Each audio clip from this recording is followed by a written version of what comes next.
So I found this yarn in Poundland not so long ago, and I fell in love when I saw it. I was like, oh my goodness, that is so cute, and I had to get it.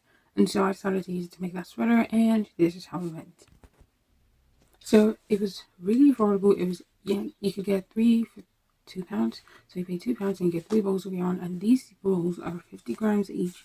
And it is you use a 4mm hook, but I went up by a lot. I used a 6mm hook on this yarn, and I used it to make that sweater. And I'm so excited to show you guys the result because I was pleasantly surprised. So when I started, I decided when I got the yarn, actually, I didn't exactly know what I wanted to make. So I tried to knit with it, and I don't know how to knit. I really hate knitting, but I decided to learn because that's how much I loved the color pattern, like the gradient effect. It's that variegated yarn or color changing yarn. I don't know exactly what it's called, but I decided I was going to try a knitted version. I'm going to pop up pictures on the screen to show you how it looks. So I tried the knitted version and I tried it in different stitches, and the stitch that finally worked was in a granny stitch. So I ended up using the granny stitch. As you can see, it is so beautiful. It literally just lets the colors play out, as you can see. So cute. So it is also 100% acrylic. It's called the Hobby Essentials Gorgeous Baby Yarn. So I got this, and I got 9 balls of this. So that cost me £6. And at the end of it, I ended up using just 7 balls. So I have 2 of these left, so that's exciting. I'm going to be using them for something else now as a pop of colour because it's really colourful. It just plays out so beautifully. So yeah, so I didn't have any issues working with this yarn. It was really smooth. It didn't catch, or like, as you can see, if you look closer, you see that. I don't know if this is going to capture that. It's basically one strand is coloured and the other strand is like white. So it's a blue colour strand and a white one twisted together to make this colour line, and it just goes on like that throughout the rest of the yarn, as you can see. So that's how it looks.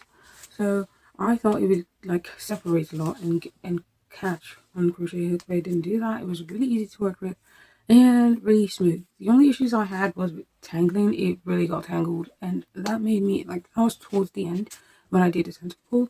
I think even when I did the outside pull, it still got tangled. So I did end up having to cut more than I would like, cause it to untangle and then tie it back on. But we did get there. I ended up working with it, and it was relatively smooth. So I'm just going to go ahead and show you guys the sweater now. So what I wanted to make was this colored sweater, and I've never actually made a colored sweater before. The inspiration is this V-neck colored sweater from Pinterest.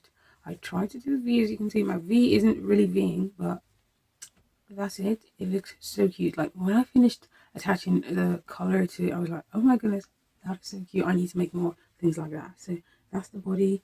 And from the inspo, it did have ribbing on the sleeves, the bottom, and the neck where the collar is, but I decided not to do ribbing on the bottom.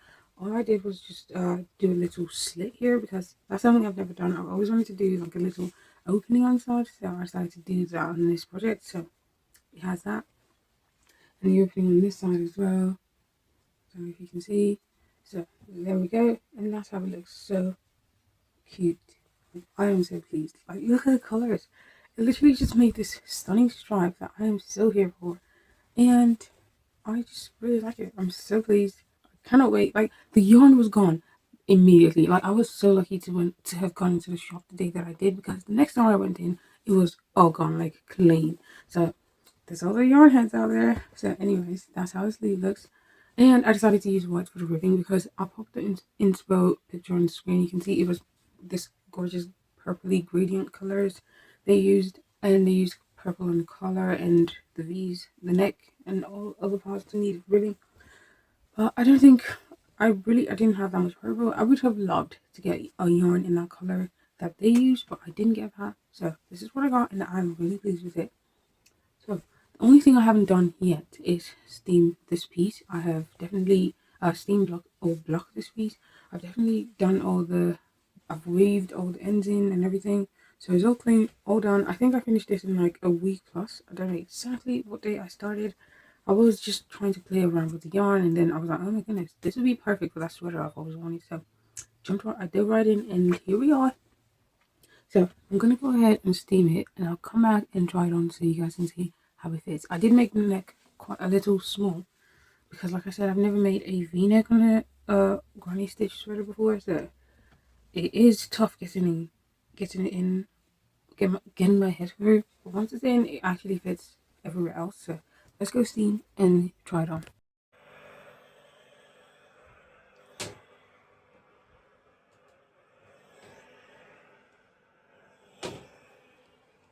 How it looks really nice, and I mean it's not as stiff as it was before I did the steam blocking.